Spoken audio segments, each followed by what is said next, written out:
Olá, boa noite, está no ar mais um Goitacast Aurora, Goitacast número 117. Eu sou o Ricardo Lopes, ao meu lado ele, o Cris. Boa noite. E no centro da bancada, o nosso sócio historiador, Matheus Alvarenga. Boa noite a todos.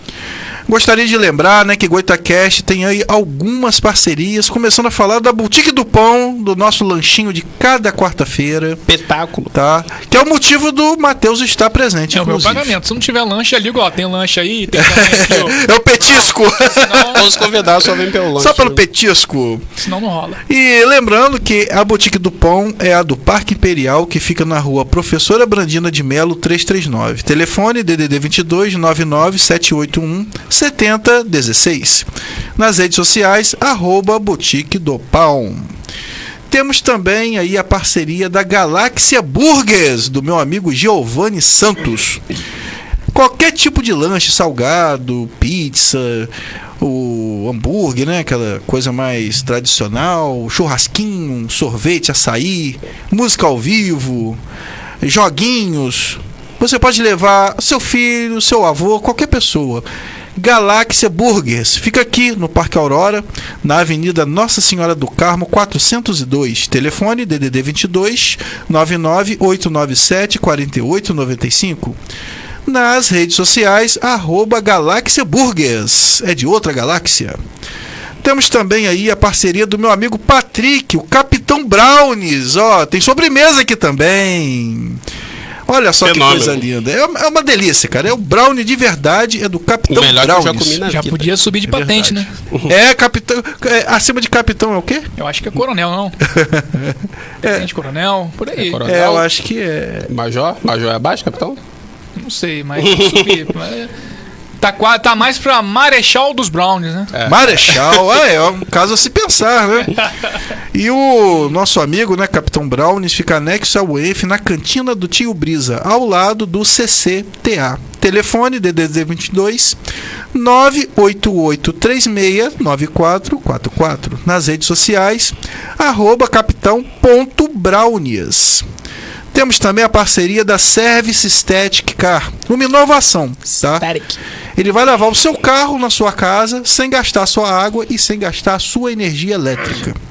Você tem que ligar antes, é claro, para o DDD 22 99707 8761 e combinar com ele dia e horário. Ele atende qualquer dia, tá? Mas tem que ter o agendamento. Nas redes sociais, @service.staticcar. Você vai lavar seu carro sem sair da sua casa. Quer dizer, você não vai lavar seu carro, a Service Static Car. E hoje eu vou começar o programa de uma forma um pouquinho diferente. Você que está assistindo aí, você vai assistir um vídeo rapidinho que vai ser um resumo do nosso assunto de hoje. Solta aí, Derek!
Sem comentários, cara. Ficou muito legal. E essa daí o YouTube não tem como dar copyright, não, né? Autoria aqui, ó. Curta-metragem. Além de historiador, dublador, o nosso amigo é músico. Aí, ó. Nas horas vagas. Nas horas vagas. Cara, é 1001 utilidade. É o MacGyver campista. Podia estar a minha cara lá no rosto da 1001, né? E aí, o meu amigo Matheus, a gente vai falar sobre esses assuntos. Por onde que começaremos? Por onde vocês quiserem, né? Vamos lá. Você que Pelo manda, começo. meu amigo. Pelo começo do começo, Eu aqui né? só escuto. Então vamos lá. A Guerra do Paraguai, né, pessoal? A Guerra do Paraguai é um evento que eu estava até conversando com o Ricardo antes da gente decidir. A gente sempre tem uma curta resenha para ver o que falar, se a gente não vai falar mais do mesmo.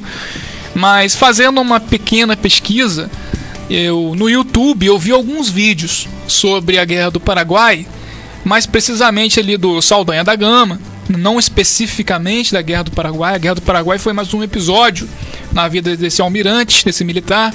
Aí teve também do Capitão Deodoro, que foi feito um mini documentário de uns 20 minutos da Câmara, né, daqui de Campos, está no YouTube para quem quiser ver.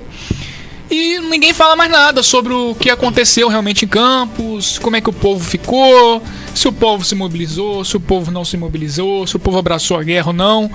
E basicamente a gente vai falar ao grosso aqui da guerra, mas a gente vai entrar também um pouco no assunto de Campos, né? Então, pessoal, para falar sobre a Guerra do Paraguai, a gente tem que voltar lá para o século XIX. Mais uma vez, a gente tanto revisita o século XIX, né? Vamos retornar de novo lá para o Brasil Império e começar ali mais ou menos a analisar o período diplomático, de tensão diplomática na área do Prata. Para quem não sabe, a área do Prata é um encontro de vários rios que tem no sul do país, né? Tem o Rio Paraná, tem o Rio Paraguai e também tem um outro rio agora que eu não estou lembrado o nome, mas são rios importantíssimos tanto para o Brasil, naquela época ainda tem o porto de Montevidéu, fica lá, o de Buenos Aires, ali rola muita troca comercial, exportação, importação, e não era diferente no século XIX. Só que aquela área ali interessava muito ao Brasil, interessava muito para a Argentina, interessava muito para o Uruguai e interessava muito também para o Paraguai. Então ali nós tínhamos ali uns 4 países brigando naquela ocasião pela hegemonia daquela área. No caso específico do Paraguai, não era nem uma luta por hegemonia, uma luta por sobrevivência, porque o Paraguai, se a gente for analisar o mapa da América do Sul, é um país que está a mais ali no interior do continente sul-americano, né? E aí ele precisava realmente ter ali uma influência, ele precisava ter parcerias políticas que garantisse ali a passagem dos produtos paraguaios, né? E na origem, esse vai ser o problema que vai ocasionar a Guerra do Paraguai. A Argentina, naquela época ali, 10 anos antes, a guerra ela acontece estoura em 1865. Se alguém tiver alguma pergunta também pode deixar aí nos comentários. Tem até gente comentando. Quer dar um alô pro pessoal? Vamos começar aí pela galera do Facebook, né? Meu amigo aí, Billy Viana, dando boa noite. Grande Billy, amigo nosso. Ricardo Cris. E meu passageiro ocasional do mototáxi é Matheus Alvarenga aí, ó. Eu peguei ele aí saindo do liceu, tava dando estágio pegou lá. ele por trás, né? Tive que pegar Na ele moto. por trás lá na moto lá. Coragem de andar com esse menino, hein? Rapaz, suicida. Depois que eu fui reparar que era ele, cara, porque não tava Nossa, se reparasse antes não ia, né? se reparasse antes eu ia pensar ali algumas vezes, né? Que é o Freitas, boa noite, que é minha esposa. Júnior Lopes, boa noite, meninos. Menino só tem aqui Boa ele, noite, né? a Júnior. Júnior Lopes é minha mãe.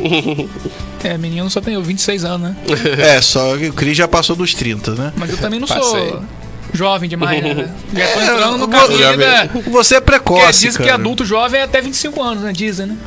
Eu não sei. Eles estão mudando essa escala. Tem mais alguém aí? No YouTube, meu amigo Gildo, grande Gildo, já teve 2 vezes aqui conosco e dizendo: Gente boa. assunto muito interessante. Esse Gildo, ele gosta muito de história.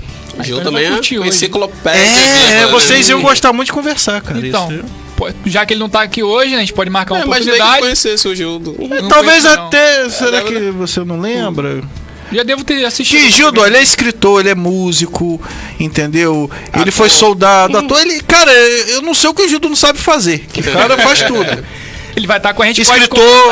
pode comentar, ajudar a gente Nossa, também aí. Vai seria ser uma muito honra. legal. Seria melhor se ele estivesse aqui, mas já que ele está virtualmente, vamos contemplar a presença do Gildo. Um abraço, Gildo. Olha, ó, sua esposa vai ficar com ciúme. Tem uma aluna sua assistindo, a Dayana Barreto, assistindo meu professor preferido. E a sorte que é ela mesma. Nossa, Não, porque o telefone ia tocar. Você acha que se fosse outro aqui, ela ia deixar? você tá namorando a aluna, cara? Tá igual o professor ela Girafales? não. Ah, não, o professor Girafales pegava a mãe do aluno, é diferente. Rapaz, olha o ECA aí, gente. Olha o. Vocês estão falando. Não, o aluno é maior de A idade. Polícia Federal. Brincadeira aí. Vai. Dá um pulinho no Instagram, Derek, pra ver se tem alguém lá assistindo a gente. Não, claro que tem, né? Vê quem tá lá. Ih, rapaz. O Derek. É. Enfim. O Matheus, eu acho interessante esse tema porque eu, por exemplo, eu vi muito pouco sobre Guerra do Paraguai na escola. Envolvimento campista eu não vi nada, mas assim, eu acho um assunto muito interessante porque eu acho, não sei se é impressão minha, não sei se eu matei muita aula, mas é um assunto pouco abordado, a Guerra do Paraguai. Sim, demais. Pouquíssima. Até mesmo da Segunda Guerra, que deveria também ser um assunto bem abordado, é pouco. Né? Se não fosse talvez o exército ali, claro, porque tem a memória militar, né? Se eles não fizessem aquela cerimônia no dia do soldado ali, que até poucas pessoas vão, acho que deveriam ter pelo menos uma consciência das pessoas que lutaram. Por mais a pessoa que seja de ideologias políticas diferentes, mas... Cara, quando tem a guerra é a existência das famílias que estão em jogo. A existência das famílias que estão naquela jurisdição que está sendo atacada. Como foi o caso do Brasil, nessas 3 ocasiões assim, iniciais, depois da sua independência, né? Se a gente for contar também ali a Guerra da Independência, foram 4 ali situações críticas do Brasil, a Guerra da Independência, que as pessoas costumam fantasiar, dizendo que foi foi acordo de pai para filho. Acordo de pai para filho é o cacete, sempre costumo dizer isso. Não foi bem aceito isso não. Isso não foi bem aceito na corte portuguesa e gerou guerra. Já tem acho que tem um episódio falando só disso. Se duvidar, acho que já fiz por aqui também esse episódio. A segunda seria a Guerra do Paraguai. A terceira, naturalmente, seria a Primeira Guerra Mundial também. O Brasil, apesar de participar pouco, né? Não assim incisivamente, mas também participou. Mas a mais ameaçadora delas ali fica entre essas duas, né? A Guerra do Paraguai e a guerra também ali na Segunda Guerra Mundial. Assim, por causa das grandes proporções. Na Segunda Guerra estavam vindo navios.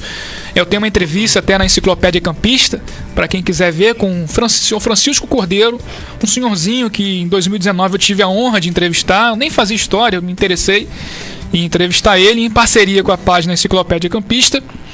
Eu entrevistei ele e ele começou a dizer ali nesse vídeo várias situações interessantes sobre campos, né? Eu foquei muito campos, fala sobre campos na Segunda Guerra Mundial, porque a gente escuta muito pouco.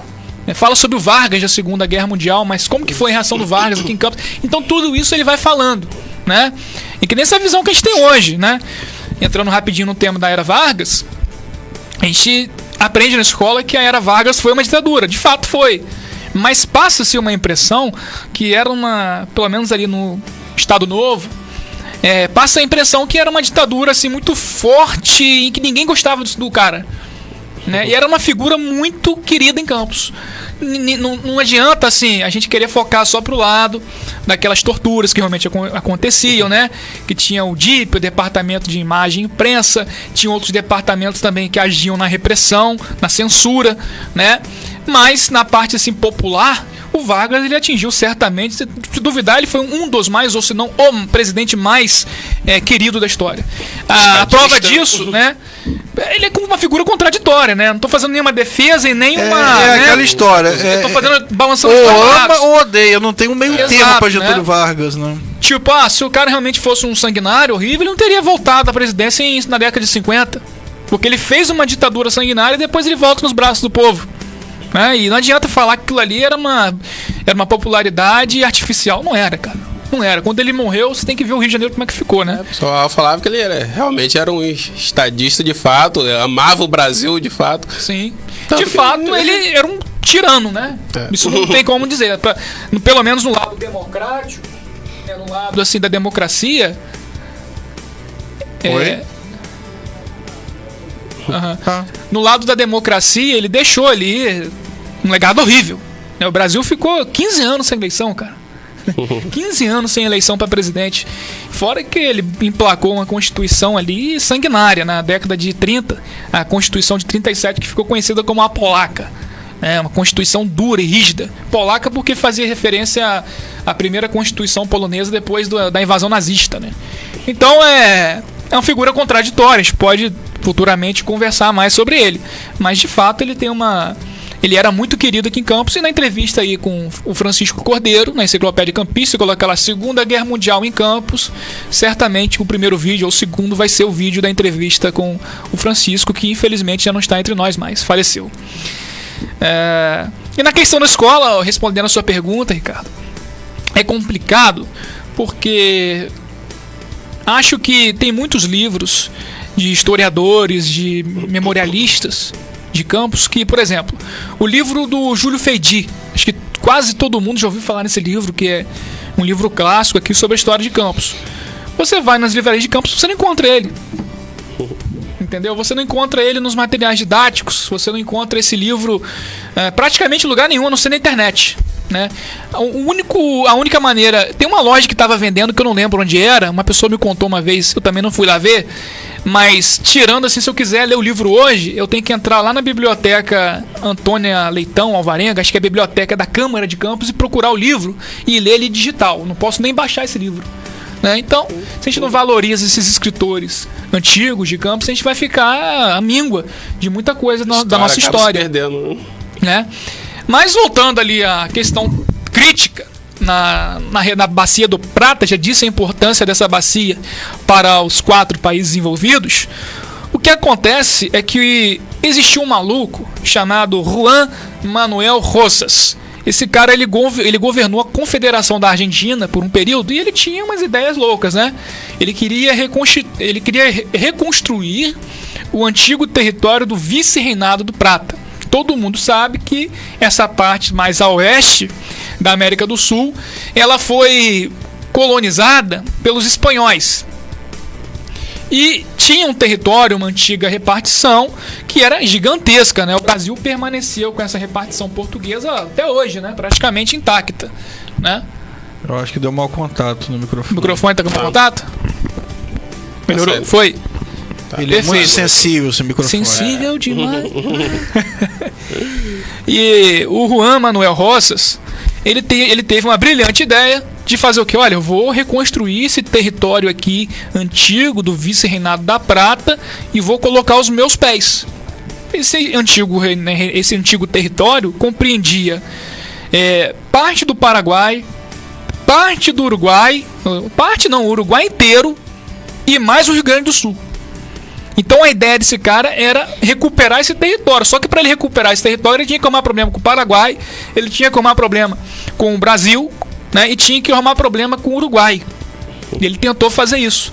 Acabou que essa operação dele terminou malfadada, porque o exército imperial invadiu Buenos Aires. Pouca gente sabe que o exército imperial brasileiro, na década de 50 do século XIX, marchou triunfante sobre as ruas de Buenos Aires, e ainda aplaudida pela população argentina, porque esse cara era um tirano.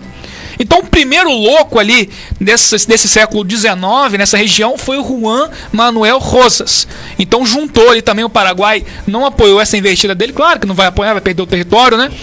E aí o Brasil, quem estava também nessa guerra, né, teve a batalha ali também muito interessante, naval, para forçar a entrada no porto de Buenos Aires, se eu não estou enganado. Quem estava nessa batalha foi o almirante Saldanha da Gama. Ainda não era almirante, né? Era um oficial baixo ainda na marinha, mas era um cara destemido. Ele estava lá. E aí, pessoal, acontece que fica essa sombra de guerra na América, né? E quando acontece o seguinte, o Brasil naquela época tinha o imperador Dom Pedro II, controlava politicamente aquela área ali com muito cuidado. Por que o Brasil tinha muito cuidado com aquela bacia do Prata? O Brasil tomava cuidado com quem era eleito no Uruguai. O Brasil tomava cuidado com quem era eleito na Argentina, porque dependendo de uma combinação de resultados, o Brasil perderia o acesso a esses rios. Mas, Matheus, por que o Brasil quer esses rios? Simples, para poder chegar no Mato Grosso do Sul. não havia estradas. Ainda a ferrovia estava engatinhando no Brasil. Isso é década de 60.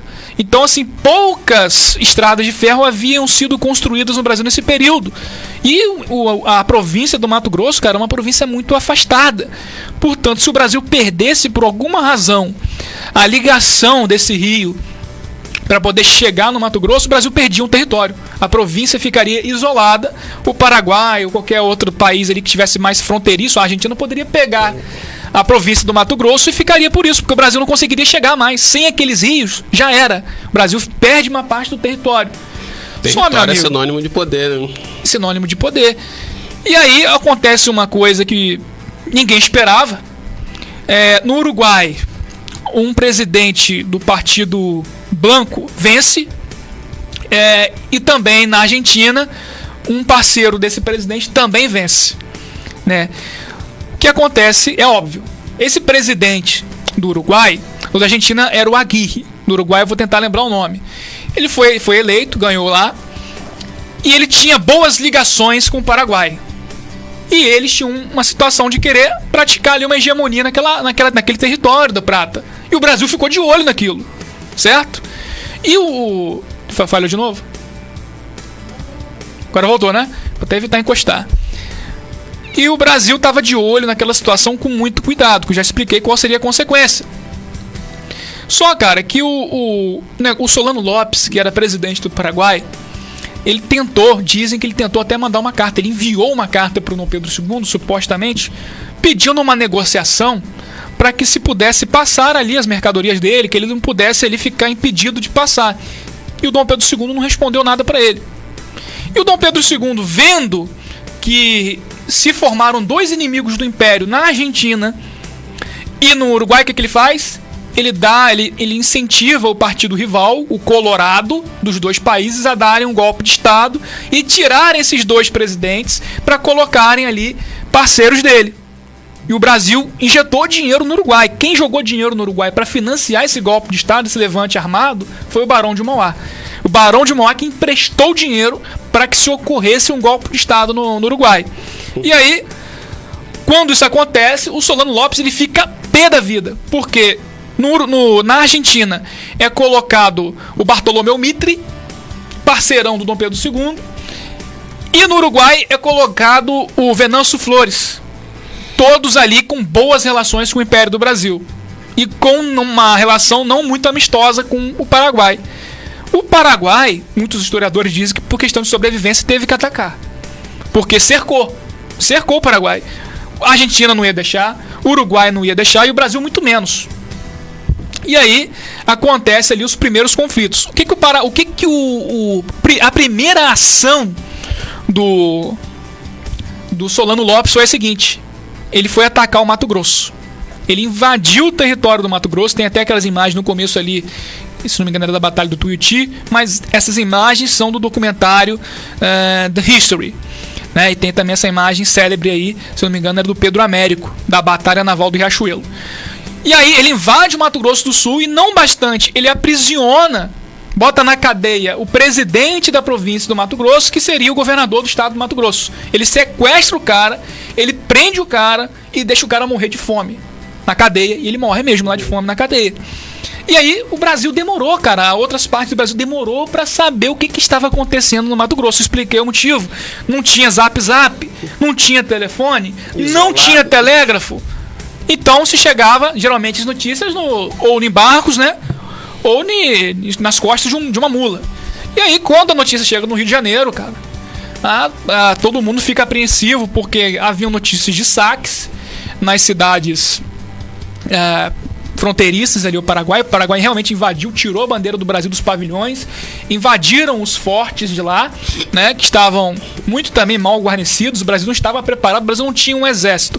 Para se ter noção de números, o Brasil tinha naquela ocasião, alguns historiadores debatem, entre 15 a 20 mil soldados militares ali prestando serviço naquela época.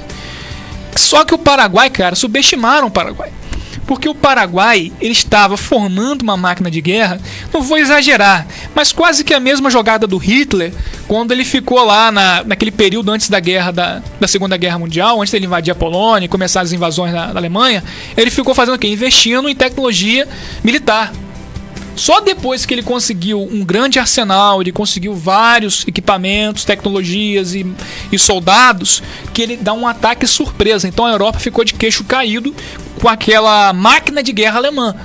A mesma coisa fez o Paraguai, sorrateiramente, né? Eles tinham 60 mil homens treinados, bem armados e preparados para a guerra. Então, quando ocorre essa invasão, o Brasil estava desguarnecido, não tinha como.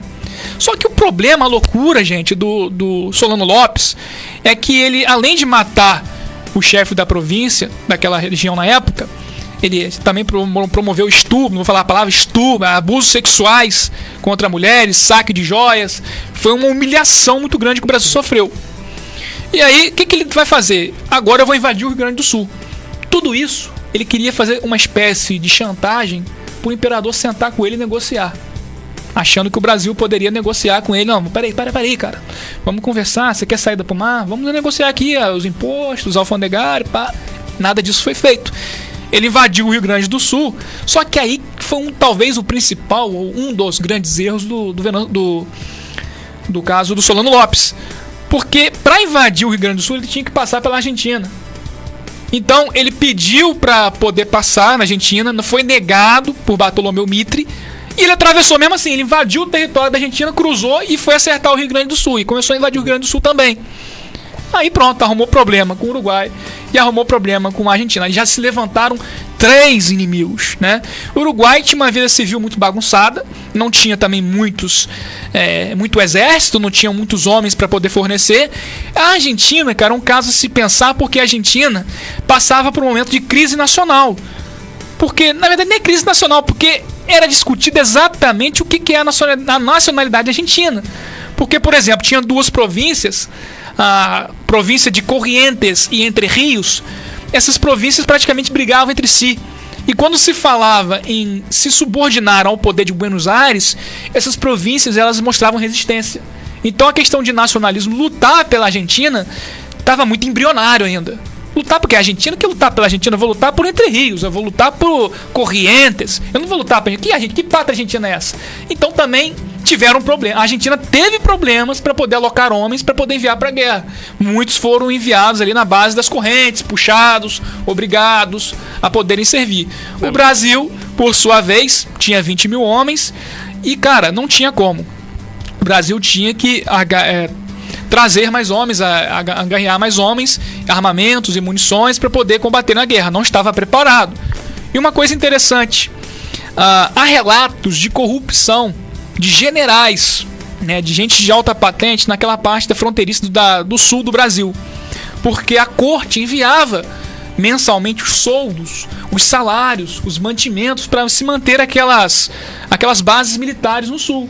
Só que existiam relatos ali de informações que aquele dinheiro era extraviado. Por exemplo, em tal fortificação tem 100 homens, mentira, tem 50. O soldo dos supostos outros 50 homens vai para o bolso dos líderes. E sabe o que aconteceu com esses líderes militares? Nada. Pelo contrário, o Rio de Janeiro mandou mais dinheiro para esses caras para eles poderem comprar cavalos. E, gente, rolou superfaturamento, rolou muita coisa. Talvez desde aquela época o Brasil tivesse um pouco de melhor condições ali para poder. Não. Né? Então a corrupção rolou ali solta, né? Em Campos, pessoal. Agora entrando em Campos, como que isso vai chegar em Campos, né? Tem que falar rapidamente. Os jornais noticiavam tudo. Os jornais, o governo levou essa invasão do Paraguai como se fosse ali, foi realmente um ultraje, mas utilizaram disso para poder levantar o nacionalismo, o patriotismo brasileiro, que ainda também estava em desenvolvimento. Quando as notícias chegaram em Campos, houve um tumulto desgraçado em Campos, um alvoroço. Vários homens se prontificaram a servir o Brasil. Tinha gente que mandou escravos, naturalmente, né? Era uma coisa normal. Os senhorzinhos, eles não iam para a batalha. Poucos. Vou citar um aqui, que é uma exceção, mas a maioria pegava os escravos. Amigo, vou botar 20 escravos aí, já estou representando. O próprio Barão da Lagoa Dourada, ele enviou 100 mil réis para poder financiar aí a batalha da Guerra do Paraguai. E essa notícia foi chegando em Campos, mas, cara, o pessoal estava com sangue no olho. E é difícil você pensar em campista com sangue no olho. Eles não queimaram pneu nas rodovias de cavalos, né? Eles não ficaram em frente a algum estabelecimento público com cartazes e apitos. Não fizeram isso. Eles foram diretamente, né? Primeiramente foram 12 homens. O Júlio Feidig falou que foi 5, mas existem outros historiadores que disseram que foram 12. Primeiramente foram para os portos, acompanhados de uma multidão inflamada por vingança. Essa é a palavra, vingança, o que motivou os campistas a irem para a guerra. Foram tudo lá para Beira-Rio, esperando as embarcações para poderem partir para o Rio, e do Rio para partir para o Rio Grande do Sul, para onde estava acontecendo ali os primeiros frontes de batalha, né? Inclusive o imperador também foi lá para baixo, desceu o país para poder acompanhar a guerra de perto. Inclusive tem uma história também que é verdadeira, que o imperador, quando soube da invasão, ele ficou também, claro, muito revoltado, irredutível. Ele chegou a ameaçar largar o trono do Brasil se não deixassem ele ir para as instalações militares ali onde estavam acontecendo, ali onde estavam próximos do fronte de guerra. O Caxias mesmo se opôs a ele, o ministério na época não deixou ele ir, e aí ele joga a carta na mesa e fala: se vocês não deixarem eu ir, tudo bem, eu vou renunciar, entrego a coroa do Brasil, renuncio para a princesa Isabel e eu vou para lá como cidadão, ninguém vai me impedir. E aí tiveram que repensar, né? E seria um momento muito de fragilidade pro Brasil perder o imperador naquele momento. E a princesa Isabel tava em lua de mel, cara. Tava com o Conde D na Europa, né? Então todo mundo ficou com medo, porque se ele morresse, o Brasil ia ficar temporariamente ali sem um imperador, sem um monarca. E ele foi mesmo assim. Fez questão de ir. Tem relatos dele também que ele conheceu lá índios Tupi-Guarani. Ele chamou os caras lá ele encontrou um prisioneiro, né? Tava preso, né, pelo exército lá. Quando ele chegou, ele viu aquele cara, ele percebeu que o cara falava Tupi-Guarani, ele sentou com o cara e começou a conversar Tupi-Guarani com o cara. Os militares não entendiam nada e ficaram assim: cara, esse cara é prisioneiro. Não, tô tirando informações com ele aqui, tô conversando com ele. E ele ficou doido porque ele aprendeu o Tupi-Guarani, mas ele nunca tinha conversado com um nativo, né? E foi o primeiro encontro dele ali que ele aproveitou para aquilo, né? E Campos começou ali a ter as primeiras movimentações. Eu vou ler para vocês aqui um relato de alguns campistas que escreveram poesias. Teve muito disso também, poesias ali nos embarques. Vou ler aqui para vocês um escrito antigo de 1865, foi em janeiro de 1865 que começaram ali a ter ali essa confusão aqui em Campos. Essas são as palavras de Dr. José Pinto Ribeiro de Sampaio, né? No cais, quando os militares já estavam ali, os voluntários estavam se alistando já para poder ir, ele tomou a palavra e está escrito aqui: paraguaios, tremei, lavão gigantes, insolências punir de um vil tirano. Aos muros de Assunção, no embate das armas, vão plantar o pendão americano. Não temam, não temem, não trepidam. Brasileiros, desdenham desses monstros sanguinários. Olha só os adjetivos que estão sendo colocados, né? Morrerão, se morrerem como bravos, os da pátria valente e voluntários, das terras de Cabral de electos filhos. As pragas paraguaias vão contentes, querem louros colher, em sanha e frene, nesta luta de heróis os combatentes. Quem não tem liberdade não tem crenças, desconhece o porvir, não tem progresso. Olha só o que ele vai falar agora, hein? É até racista isso. Raça de guaranis, bárbaro povo, que é a voz do ditador vegeta opressor. Sem costumes, sem lei, tendo por norte a vontade de um fero despotismo, são escravos do soldado solano, não tem pátria, é seu timbre de servilismo, alastrem os nossos campos de cadáveres, de sangue, envermelheçam os nossos rios, selvagens, a pilhagem se arremessem, vencidos cabirão aos nossos brios.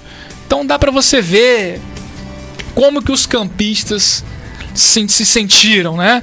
E tem mais, cara, eu li aqui, ele continua também, ó. Eia, o prata vos chama. Isso tá falando pros caras embarcando, para dar ânimo pros caras.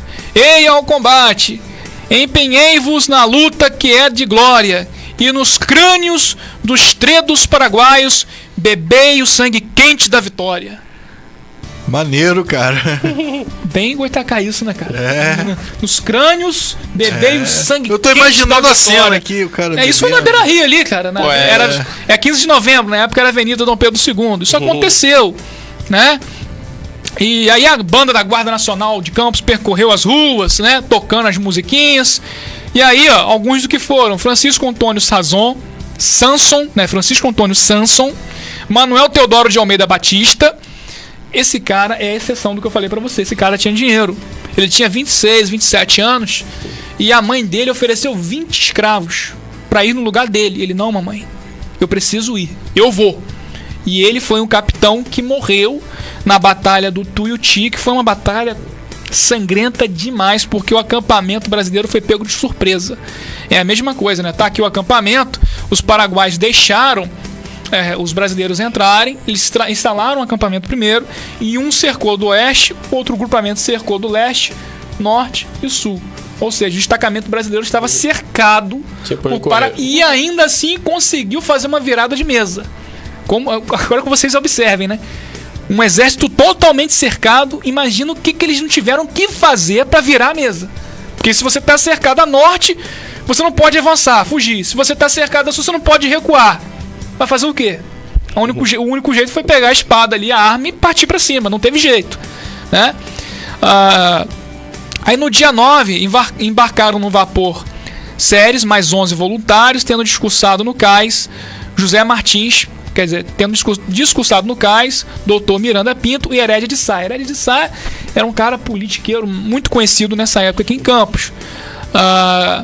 Teve iluminação de fachadas nas ruas, as casas foram todas iluminadas, teve TD1, teve discurso de diversas naturezas, como vocês puderam acompanhar agora há pouco, né? José Rodrigues da Silva, Francisco José Carvalho, não vou conseguir ler todos, mas são esses que conseguiram ir. Bento Lopes da Silva Lima, Geraldo dos Santos Ferreira de Barcelos, Saldanha da Gama, não estava aqui, mas ele do Rio mesmo foi para lá e já estava à disposição do serviço militar. E aí, cara, eu lendo, depois eu vou passar para vocês o livro, que eu li isso daqui, eu lendo mais pra frente, eu vi um relato aqui de uma mãe que estava discursando para o filho que estava indo para a guerra, né? E o discurso dela foi meio pesado também. Vamos ver só o discurso dela? Deixa eu ver se eu acho ele aqui. Quem tiver perguntas para fazer, pode aproveitar a ocasião para fazer também, que daqui a pouco a gente está terminando, que é um assunto muito, né, complexo e grande, né? Teve outra pessoa também aqui que fez um verso bonito, mas deixa eu ver se eu acho aqui. Aqui. Num desses embarques, a mãe do voluntário Antônio Alves de Souza Guerra disse o seguinte, né, em voz alta, lá bradando para o filho dela enquanto estava se embarcando: parta contente, ó filho, vá vingar galhardamente a honra e a integridade do império, ameaçados pelos paraguaios. O melhor troféu que lhe puderas trazer da guerra é a roupa salpicada do sangue inimigo, e mostre sempre digno de mim e da sua pátria. O filho foi embora com esse discurso, né? Só que meses depois, o que volta do filho? Uma espada enrolada na bandeira. Nossa, era sinistro. E né? uma coisa interessante, que até me arrepiei aqui agora. Sinistro. Vários e vários pais, mães, irmãos ficavam desbruçados ali na beira do rio esperando notícias. Porque Campos não tinha BR-101, ainda não tinha Leopoldina ali fazendo uma ligação muito grande. Então você tinha ali os vapores ainda. Vapor, no caso, eram navios, né? Pequenas embarcações ali a vapor, né? Que entravam no Rio Paraíba. E, enfim, o nome dela é Francisca Alves Corrêa de Jesus, né? Era só esse tipo de transporte, cavalo e carroça na época, né? Sim, E o trem muito pouco, trem mais trem a vapor também. Entendeu? Mas ela não ficou triste quando ela recebeu a notícia, né? Ela ficou orgulhosa, né? Tristeza, claro que a mãe vai ter, mas ela ficou orgulhosa pelo filho ter morrido em combate e não ter agido de maneira de patriotismo. Uma covarde, tristeza, ao mesmo tempo, o orgulho, a honra, né, do filho. Que deu a vida pela pátria, né, pela causa. E engraçado que eu estava na escola, dando essa aula, e quando a gente vai conversar isso com os alunos, quando a gente fala de guerra, como eu falei no começo, de maneira bem técnica, né, eu tive que explicar a parte política ali daquela coisa, o adolescente ele não tem paciência. Ele vai logo pegar no celular e vai começar ali a digitar algumas coisas. Só que quando eu costumo dar aula, né, eu tento trazer um pouco de emoção. Claro que a emoção ali não é para fazer o aluno chorar, não é para fazer o aluno alertar o aluno, deixar o aluno agitado, nada disso. Porque você pode reparar, a gente só grava aquilo que tem emoção. Você gravou a última vez que você tomou café? Ou você entrou no banheiro? A mente não consegue gravar esse tipo de coisa. Você vai ter que pensar e... Sabe, porque é difícil você... a última vez que você... É muito mecânico, né? É algo muito normal. Você lembra o que você fez em, sei lá, dia 20 de janeiro, dia 20 de janeiro? Qual padaria que você foi? O que você comeu no café da manhã? Eu sempre vou na boutique do pão, mas nesse dia certinho entendeu? Eu não mas lembro, o que você não. comprou? Entendeu? Então, assim, são coisas que não ficam guardadas na memória, porque eu tenho emoção. Qual é a emoção de você ir pra rua ali e ir na padaria? E é verdade, porque assim, corriqueiro. as coisas importantes, né, da minha vida, eu sei dia, mês, ano, Exatamente. eu sei tudo com detalhes, assim. Né? Isso é uma boa... Pelo menos eu enxergo, não sei como é que outros pedagogos vão enxergar isso, eu vejo como uma boa alternativa. Claro que dosada à medida da emoção que você vai proporcionar a esse... Mas eles verem coisa pior, eles assistem Netflix ali, isso não vai ser nada perto do que eles já veem, né? Mas tudo bem. Isso ajuda, de certa forma, a memorizar. Então, quando eu comecei a falar isso, eu percebi que a sala estava meio assim... pra baixo. Dar um up, né? Eu falei, pessoal, eu tive que chegar e descer ali não dei porrada em mesa, não fiz nada disso. Tem professor que você tá lá abaixado ali, o cara vai lá dar uma pancada na mesa que você acha que o mundo tá acabando. Pula na hora. Você volta sem alma pro corpo, né? Rapaz. Já até aconteceu isso com você, né? Já. Então, aí eu comecei falando, pessoal, vocês sabem o que é uma guerra? Aí alguns levantaram a cabeça...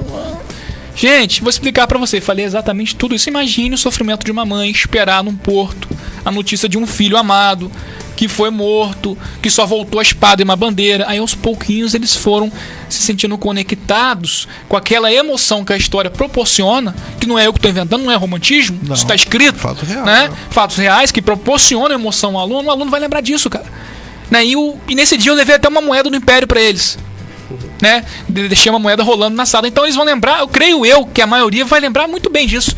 A Guerra do Paraguai, que eu tive que falar do José Martins Pinheiro, e falei o que ele fez para Campos. Aí eu falei da doação que ele deu, que era 100 mil reais na época, uma fortuna.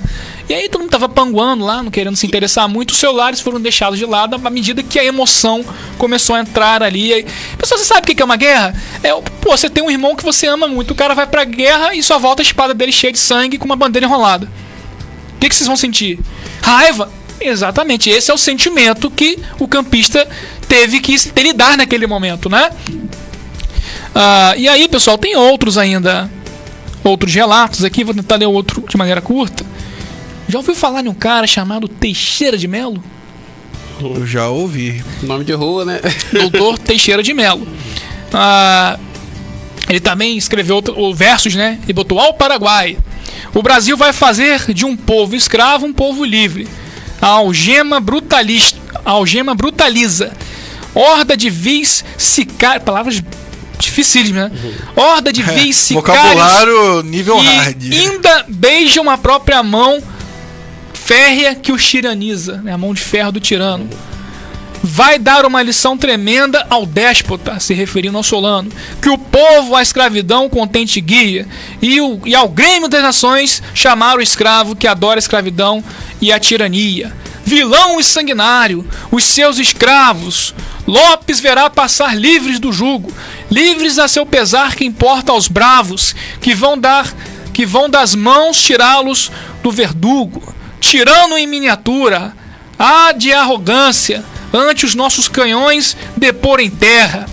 A guerra, valentes paladinos, da luz, da liberdade, a guerra, a guerra, a guerra. Imagina isso, esse discurso lá, os caras com a espada na mão esperando ali em vez de embarcar. Nossa, loucura, né, cara? É. Aquela motivação, aquela adrenalina ali. E aí, pessoal, pra chegar na fase final, tá encerrando, né? Temos quantos minutos, mais ou menos, pra eu poder sintetizar tudo? Fala aí, Derek, 7 minutos? 7 minutos. minutinhos. Vou tentar finalizar a Guerra do Paraguai em 7 minutos. Me Nossa. perdoem que vai faltar coisa. Então, como os rios eram importantes para o Paraguai, a Marinha Brasileira em 1865 foi logo tratar de fazer o quê? Bloquear. Porque não vai conseguir arma, não vai conseguir mantimento, vamos isolar e sufocar economicamente o Paraguai. E aí foi lá a Marinha do Brasil com um cara... Vamos lá. Esse aqui só esse aqui eu não posso falar essa palavra porque que a gente fala mulher de, né, só funciona na barra da panqueira. O pessoal não fala isso? Era o ditado.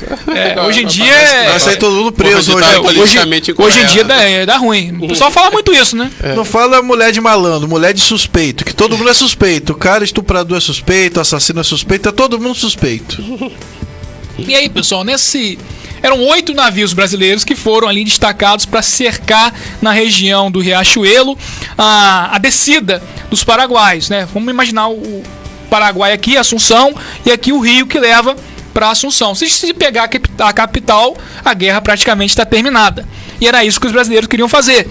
E quem estava nesses navios lá, ninguém mais do que o Almirante Barroso. Esse cara era casca grossa. Já expliquei que ele, com 16, 15 anos, ele participou da Guerra da Independência. Ele estava a bordo da fragata Niterói e ele perseguiu os navios portugueses do Rio de Janeiro até Lisboa. Ele botou para correr, ele com 15 anos de idade. Então não é qualquer cara que estava ali. Acompanhado da valentia do Almirante Saldanha da Gama, que depois ia virar o Saldanha da Gama Almirante, né? Que era porta-bandeiras, né? Também foi destacada a bravura do Almirante Saldanha da Gama, ele foi até condecorado depois também, foi heróico o Saldanha da Gama, tava lá. E o que acontece? Os paraguaios descobriram que eles estavam lá. Então eles pensaram o seguinte, cara, eles dormem de noite. Eles geralmente dormem fora dos navios, eles ancoram os navios, eles fazem lá o acampamento deles e dormem. Os paraguaios com 6 barcos inferiores, com canhões à boca ali no nível do rio, não eram aqueles barcos grandes, né? Nada disso, tipo quase que umas canoas, uma jangada com um canhão bitelo ali, a linguagem popular, para poder atacar o nível do rio os navios. E aí eles vamos atacar de madrugada. Só, meu amigo, que uma das embarcações que estavam indo para poder pegar os brasileiros em surpresa acabou encalhando. Então atrasou a chegada deles. Quando eles chegaram, já estava quase amanhecendo. E aí os brasileiros acordando um lado, sono, tirando remel do olho. Paraguai! Pronto, aí começou ali um banho de sangue generalizado. Vale destacar a valentia. Vou citar o nome desse cara aqui, porque não tem como passar aqui a ocasião sem citar o nome dele. Marcelino, né? O militar da Marinha chamado Marcelino, que é até lembrado até hoje, Marcelino Dias, tá? Esse cara, ele estava numa embarcação que durante ali o movimento de guerra ali, de confusão generalizada naquela região do Riachuelo, a guerra durou 8 horas, né? Imagina 8 horas de guerra, cara. Imagina. E outras duraram 15 horas de conflito. O barco dele encalhou. O barco que ele estava encalhou e foi cercado por 3, foi surpreendido por 3 embarcações paraguaias que logo começaram a subir no barco. E aí, meu amigo, a batalha foi corpo a corpo. Eles subiram, fizeram a tripulação brasileira recuar. Naquela altura só tinha 3, ele acompanhado de mais 2 e numerosamente muito superior. Os paraguaios invadiram e foram só empurrando para trás. Para trás estava o quê? Estava o pavilhão brasileiro, a bandeira nacional, que é a bandeira do Império. E aí, meu amigo, eles não quiseram se render. Rendam, entregue a bandeira. Eles não se renderam. E aí o que aconteceu? Uma carnificina. E esse Marceliano, ele ficou até o final. Ele ainda bastante machucado, encurralado, ele matou 2. Isso para defender o pavilhão. Era só entregar o pavilhão. Não foi entregue. E os outros 2 colegas dele caíram em combate. Ele ficou sozinho. E durante ainda a evolução desse combate, ele perdeu um braço. Caramba. Foi decepado pelo sabre de um paraguai. Sinistro, cara. O braço dele foi cortado, tem até uma Cotoco. estátua dele, bota a estátua de Marciliano, se você for colocar no Google vai ver. Tem um cotoco lá. E ele, sem um braço, com o braço sangrando, ele só pegou o sabre com uma espada e não entregou a bandeira. Morreu em combate, claro, não conseguiu, né? Mas ele lutou com um braço só. Imagina uma... Não sei porque o cinema nacional não se interessa por isso. Ah, não. Quer ver? Botar aqueles filmes que tem relações ali, enfim, né? Muito sexo, né? Muita droga. É o que vende, né? Né? Quem gosta, nada contra, mas tem coisa, cara, que merece dinheiro, que merece investimento. Você memorizar uma situação dessa, muita gente não sabe que teve um marinheiro herói que fez isso, né? Nem imagina. E aí a bandeira do Brasil foi tirada pelos paraguaios. E depois, amigo, entrou o Almirante Barroso. O Almirante Barroso, ele tinha sangue no olho. Ele viu que não dava mais pra ele ali no combate convencional. Ele dá ordem pros barcos: olha, pras embarcações, passem por cima das jangadas. E aí os navios brasileiros, aí tem aquela imagem, pode até colocar, colega, se conseguir achar a imagem ali. Aquela imagem é a imagem é a imagem da Batalha do Riachuelo. É bem mentirosa, porque... Vou explicar o porquê. Porque não foi muito bem assim, né? A imagem tá muito bonitinha ali. Aquilo ali foi uma guerra no pântano, cara. Foi uma guerra suja. Os caras estavam com o uniforme tudo sujo, todo arregaçado, sujo de sangue. E ali tá uma coisa bem alegórica, fantasiada, né? Tá parecendo até que foi no Paraíso. Na Europa. Aquela luta do bem e do mal, com anjos. Olha só que a qualidade, né? A bandeira imperial. Aí depois o Barroso, né, com a equipe dele, conseguiu recuperar a bandeira e colocou a bandeira nacional no pavilhão. Interessante essa história de bandeira nacional, porque o Solano Lopes, quando ele invadiu o Mato Grosso, essa notícia correu ao Brasil, óbvio, ele pegou a bandeira que estava no vapor que carregava o presidente da província, que eu disse que ele morreu, e ele colocou essa bandeira para ser o tapete do escritório dele. Então toda pessoa que entrava lá tinha que pisar na bandeira do Brasil. Então, os caras, você passa essa notícia aí pro brasileiro daquela época, que lia jornal, não tinha novela, não tinha jornal da Globo, mas lia o jornal, rapaz, os caras ficavam com sangue no olho, né? E essa bandeira foi recuperada, tá exposta, se não me engano, no Museu Nacional. Mas enfim, pessoal, aí essa guerra foi fundamental, o Brasil conseguiu vencer, acabou de arrebentar o Paraguai de vez, porque pelo Rio eles já não conseguiam arrumar mais nada. A marinha deles foi aniquilada. Eles tinham que subir mais ainda. Isso foi em 65. A marinha do Brasil só conseguiu subir em 68. Subir o rio para tentar achar Assunção. Por quê? Porque foi bem avariado os navios e tinha que encouraçar os navios, porque a pior missão do Brasil naquela época era atravessar o Forte Humaitá.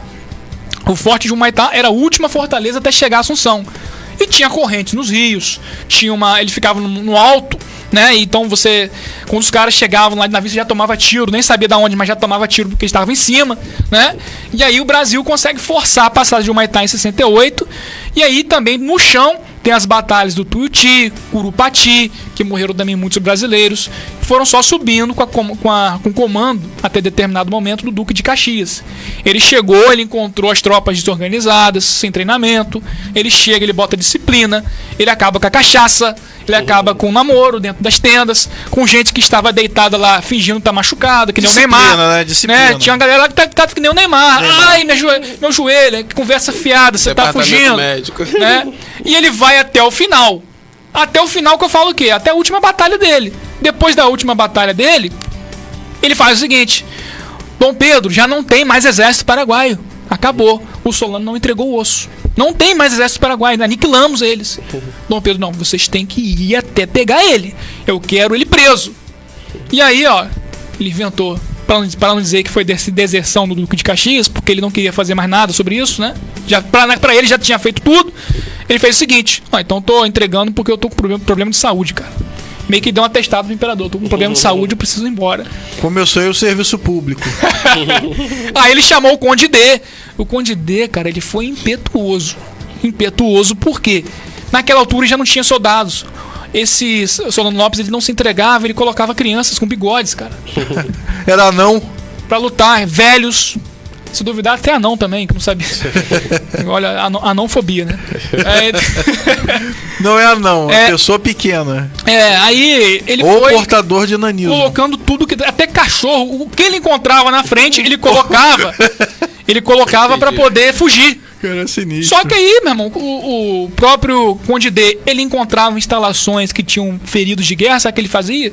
Tacava fogo. Imagina uma cena de você entrar no hospital e tacar o fogo no hospital. O Conde dele fez isso. Né? Ruim. O cara não perdoou ninguém. Do mal. O sangue no olho. E aí, claro, na década de 70, né, já, o Solon Lopes ele é encontrado e ele vai resistir à prisão do soldado brasileiro, que acho que o apelido dele, é gente boa, cara, o apelido dele era Chico Diabo. Gente boa, finíssima. Chiquinho era legal. Ele pediu a rendição, você tá preso. E aí já tava até gordo, foi até fácil localizar ele porque a turma que fazia segurança dele tava magrinha e ele tava gordo. Foi fácil localizar ele. E o Chico Diabo deu ordem, você tá preso. Aí ele foi com aquela pança dele, tomou um tiro, né? Tava caído, ele levantou. Eu morro ante o Paraguai. Aí Paraguai, pá, matou o cara. Aí acabou a história da Guerra do Paraguai com a morte dele. E em Campos, pra finalizar o assunto, o que aconteceu em Campos? Teve festa. Teve trio elétrico no Farol, Gil Paixão em banda. Teve também Nelson Príncipe Negro. O povo foi pras praias comemorar, porque foi em janeiro, o carnaval foi em fevereiro, né? Tô brincando, mas houve grande festa em Campos, galardão. Teve, inclusive, uma simulação de luz elétrica. Fizeram uma torre enorme em Campos. Não tem foto disso, cara. De uma torre enorme, que acendia uma luz e ficava piscando, iluminava a cidade. Banda e tal. Engraçado. Porque quando a gente vai olhar a história de contexto geral, o brasileiro estava saturado da guerra, porque achou que era só entrar no Paraguai e resolver. Mas os caras, como eu falei, estavam com 60 mil. O Brasil terminou com 120 mil soldados. Depois que fez a campanha dos voluntários, os negros também ajudaram. Levaram caramba, né? Foram bucha de canhão para ganhar liberdade. É um preço muito barato, com a própria vida. Mas foi isso. Campos festejou bastante. Esse Manuel Deodoro está enterrado ali na Praça São Salvador, né? Onde eu vi há um tempo atrás uma galera brincando de skate lá, eu fiquei com vontade de agredi-los, mas fiquei com medo de ser preso ou lixado, porque ali é um túmulo que tem os restos mortais de todos os campistas que morreram em combate nessas 3 guerras, né? Então o campista não dá valor, o cara tá lá enterrado, né? Os despojos dele, né? Os restos mortais. Então é isso, Ricardo. No Rio de Janeiro foi diferente. No Rio de Janeiro não teve tanta agitação assim, porque o povo também estava saturado, perdeu muita gente, né? Enfim, mas em Campos o pessoal comemorou bem a data. Eu vou falar o livro enquanto a gente vai se despedindo do pessoal, né? Já deu a hora? Passamos. O pessoal comentou mais coisa ali? José Marques bateu palma pra gente. Boa noite, José Marques. Abraço, José. Então, pessoal, quem quiser saber maiores informações, vai ter que ler, vai ter que botar a cara no livro vai e ter ler. Que ler. Memórias Fluminenses, Ciclo Áureo. História do primeiro centenário de Campos, de Horácio Souza. Tá? Pode ser que a história tenha sido um pouco romantizada, a gente não sabe, mas eu tô usando o que tá escrito, né? E é vale isso. Que tá escrito. Com esse sabor de uísque paraguaio, a gente vai ficando por aqui. Agradeço ao Matheus, ao Cris, ao Derek e à Rede Aurora. E é isso. Paraguai! Valeu! Graças!